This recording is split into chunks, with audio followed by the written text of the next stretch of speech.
I talked to Betty today. I said to my wife, Veronica, when she brought me a glass of Jack. Like her, we haven't met for more than 2 weeks. I can't believe I can go this long without gossiping with her.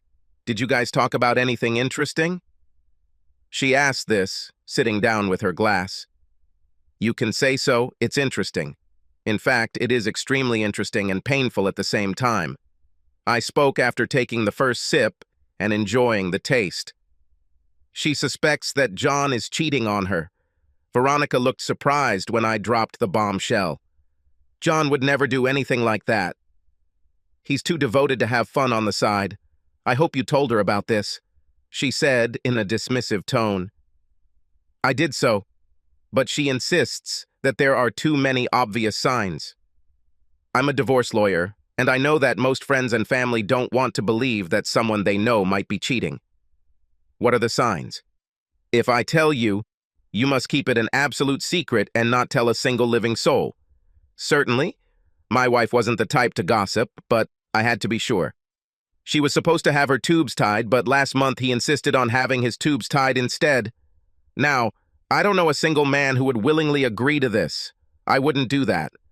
I took another sip. He only thought about her comfort. In this sense, he is a very attentive husband. They only have one child. Why would they even take such a step?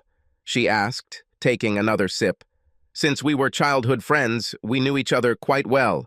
Betty, Veronica, John, and I have been together since second grade. Even in elementary school, we knew that we would be friends all our lives. It was painful to realize that this was no longer possible. Don't know. I love John like a brother, but if he cheated on her, I will tear him apart with my bare hands and bury him in 2 different counties. I'll make sure his family knows, his work knows, and I'll also make sure he really screws up the divorce. There's a reason I'm the best divorce lawyer in town. Why do you need to do anything? This is a private matter between the two of them. If anything, you should stay as far away from their mess as possible.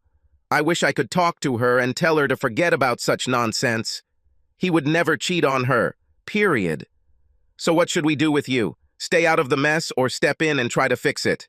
I personally would stand up to a cheater because, as a divorce lawyer, I have seen too many happy families fall apart, and I have never felt any empathy for a cheating spouse. Besides, Betty is like my sister. She would stop a speeding bullet for me. You 3 are the closest people in my life. I'll hate John if he took this from me. Did she tell you anything else? Veronica asked, slightly worried. Nothing special. She's heartbroken, but she seems convinced that John is cheating. Tomorrow she will know for sure. How? Suddenly, Veronica became noticeably nervous. My first instinct, naturally, told me that John could never change, and I tried to convince Betty, but she did not want to listen to anything. So I suggested that before she came face to face with John, she should check whether her suspicions were correct. I was quite harsh, so to speak. A private detective has been watching John for the last 10 days, and tomorrow morning at 10 o'clock, he will present a final report. Betty asked that you and I accompany her to his office. I think she wants us there for moral support in case her suspicions turn out to be correct. By this time, both our glasses were empty. I stood up to pour more and asked her if she wanted some too. Yes, pour it for me. And when you get back, we need to talk about something. Her lips and hands trembled as she handed me the empty glass. She, of course, did not notice my grin. She had no time for that.